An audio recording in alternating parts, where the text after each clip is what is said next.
Seberapa sombong seseorang yang memiliki IQ 180 ketika orang lain harus melakukan interview untuk mencari pekerjaan.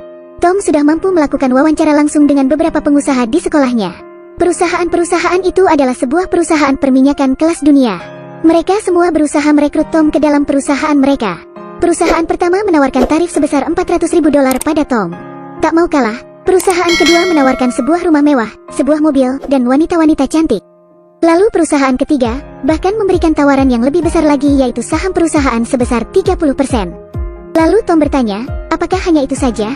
Jika hanya seperti itu, saya lebih memilih untuk menjadi seorang dokter. Saat makan malam, ayah Tom pun bertanya, kenapa Tom menolak semua tawaran dari perusahaan-perusahaan itu? Tom hanya menjawab ayahnya, bahwa ia tidak merasa tertantang untuk bekerja di salah satu perusahaan itu. Kemudian, Tom menerima sebuah pesan tanpa nama di ponselnya. Mencari sebuah tantangan, datanglah dan temui aku. Setelah membaca pesan itu, Tom memutuskan untuk pergi. Tom datang ke tempat itu, dan dilihatnya di sana hanya ada seorang pria berjenggot.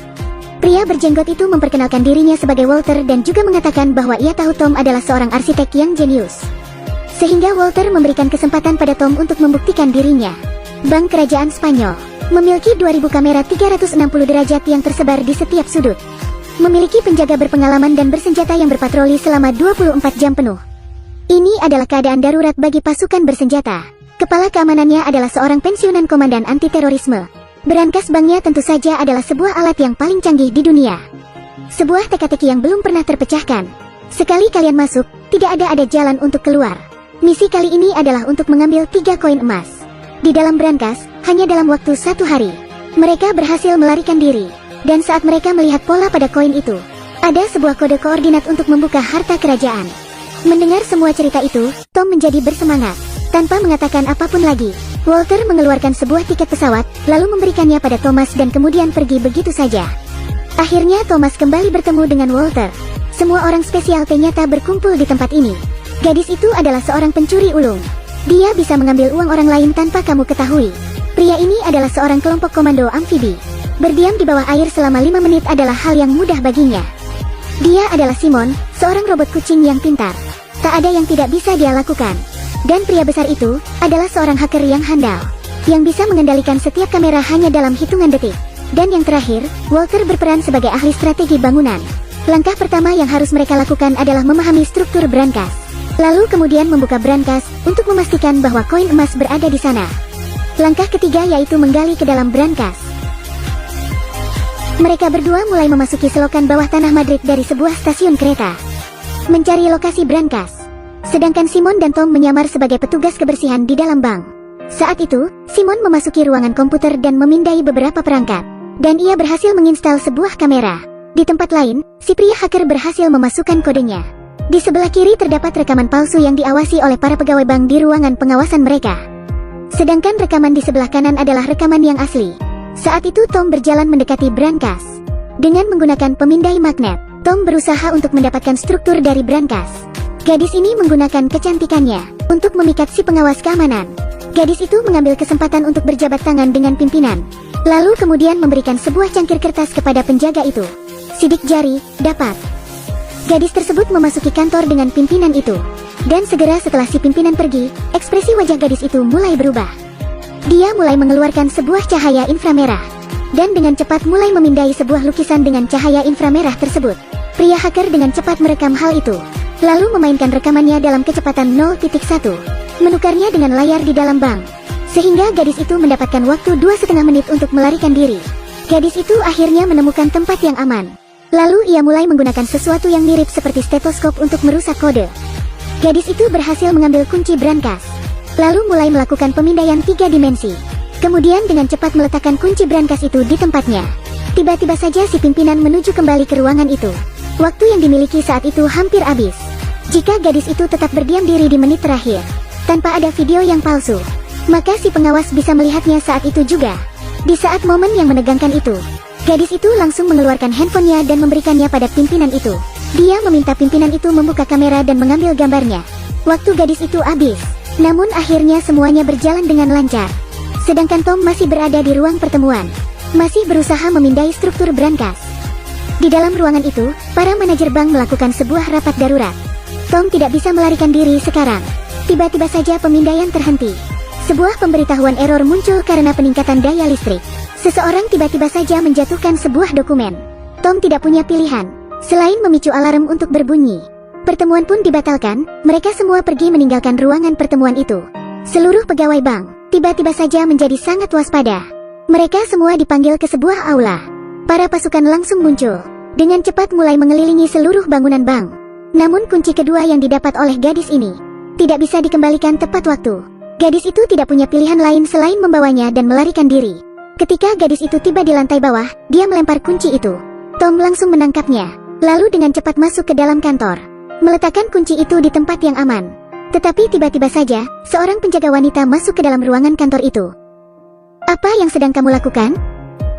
"Astaga, kau menakutiku. Aku tidak mendengar alarmnya, karena aku sedang memakai earphone-ku." Tom berhasil mengelabui penjaga wanita itu dengan akting terbaiknya.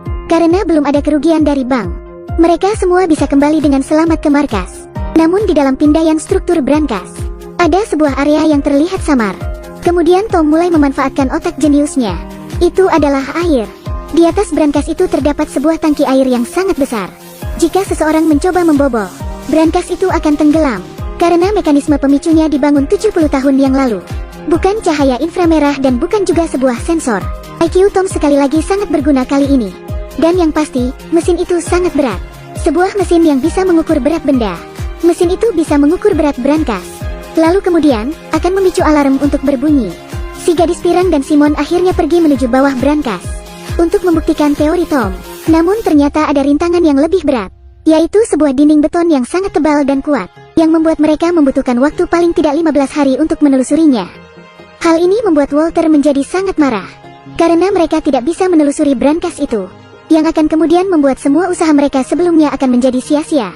Turnamen ini hanya berlangsung setiap 10 tahun sekali, dan turnamen ini sangat penting bagi warga Spanyol. Melihat keramaian yang heboh di dalam stadion, Walter tiba-tiba memikirkan sebuah ide. Jika mereka tidak bisa masuk dari bawah, maka mereka akan mencoba dari atas. Jika Spanyol mampu masuk menuju final, maka semua kamera akan menyorot kepada penggemar sepak bola. Namun mereka bisa menggunakan kesempatan ini atau tidak. Semuanya tergantung pada hasil semifinal antara Spanyol dan Jerman. Beruntung sekali, Spanyol akhirnya berhasil menang, yang mana akhirnya bisa membawa Tom dan rekan-rekannya ke dalam bank kerajaan. Jika mereka ingin masuk ke dalam brankas dan mendapatkan koin oleh mereka sendiri, mereka harus mengendalikan alarm. Tom kembali memamerkan IQ-nya lagi. Segelas air yang masih memiliki berat, lalu kemudian disemprot dengan gas nitrogen. Saat itu juga, skalanya berubah menjadi 0. Skalanya akan berhenti jika dalam keadaan membeku. 4 hari selama Piala Dunia Afrika Selatan berlangsung. Spanyol vs Belanda. Madrid Square dipenuhi oleh orang-orang. Hanya Tom dan rekan-rekannya yang sama sekali tak peduli dengan skor. Mereka hanya punya waktu selama 105 menit sama seperti pertandingan sepak bola. Dengan menaiki kabel, mereka berhasil mendekati kubah kaca dari bangunan bank. Lalu kemudian dengan cepat masuk ke dalam. Di bawah bimbingan hacker, mereka menelusuri ventilasi untuk menuju ke brankas. Di sana terdapat sebuah lubang tak berujung. Mereka menggunakan tangga untuk melewatinya. Gadis itu dan Tom mengeluarkan kunci. Dengan menggunakan sidik jari yang baru, 3 orang lainnya bekerja sebagai sebuah tim. Kunci itu mengeluarkan suara yang keras dan kemudian akhirnya brankas tersebut mulai terbuka. Simon yang menggunakan alat pelindung sejak dari luar, membawa semua gas nitrogen, dan mulai menyemprot dasar brankas itu. Sebanyak 50 botol gas nitrogen berhasil membekukan brankas itu. Segera setelah itu, lantai juga mulai ikut membeku. Tom dengan cepat langsung masuk ke dalam. Seperti yang diharapkan, penunjuk skala berhenti berfungsi. Dengan cepat mereka mencari koin itu, karena mereka tidak lagi memiliki banyak waktu. Tiba-tiba saja penunjuk skala tersebut mulai meleleh dengan cepat. Dan ketika mereka menemukan koin, skala penunjuk itu mulai ikut bergerak pula. Saat itulah salah satu dari mereka mulai berkhianat dengan menodongkan pistol ke arah Tom dan gadis itu. Dan karena diancam oleh rekannya sendiri, gadis itu menyerahkan koin itu kepada si pria yang berkhianat itu. Tak lama setelah itu pintu tertutup. Gerbang mulai terbuka dan air mulai memancar dengan tak terkendali. Namun pria yang berkhianat itu masih mampu bersikap tenang. Lalu mengambil koin itu dan berenang mengarungi air. Dengan sangat cepat hingga akhirnya ia berhasil untuk meloloskan diri. Sementara Tom dan gadis itu yang masih berada di dalam sana, perlahan-lahan mulai tenggelam. Gadis itu mulai berteriak dengan putus asa. Tom meminta gadis itu diam, dan membiarkannya berpikir.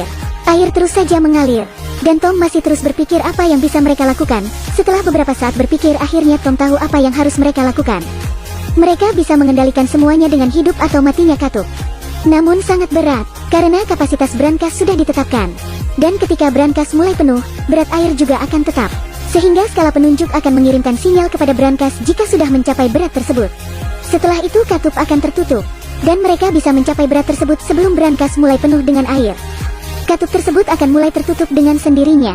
Simon yang mengerti prinsip itu, mulai membuang semua botol gas nitrogen ke dalam skala penunjuk tersebut. Katup itu akhirnya tertutup, dan ketika pengawas keamanan tiba, tidak ada lagi seorang pun di sana. Tidak ada juga jejak lainnya. Tom dan gadis itu membuka pakaian mereka, dan menggantinya dengan seragam pendukung sepak bola Spanyol. Mereka menyembunyikan diri di dalam keramaian. Tom merasa sedikit kecewa karena ia tidak mendapatkan koin. Namun Walter mengatakan pada Tom bahwa ia sudah membuat replika dari koin tersebut. Dan koin yang diberikan oleh gadis itu ternyata adalah sebuah koin yang palsu. Lalu pria itu memasukkan kode koin tersebut ke dalam komputernya. Ternyata letak koordinat geografinya berada tepat di Bali. Gadis itu juga sudah berubah sekarang. Dia tiba-tiba muncul di Bank Bali. Film berakhir di sini.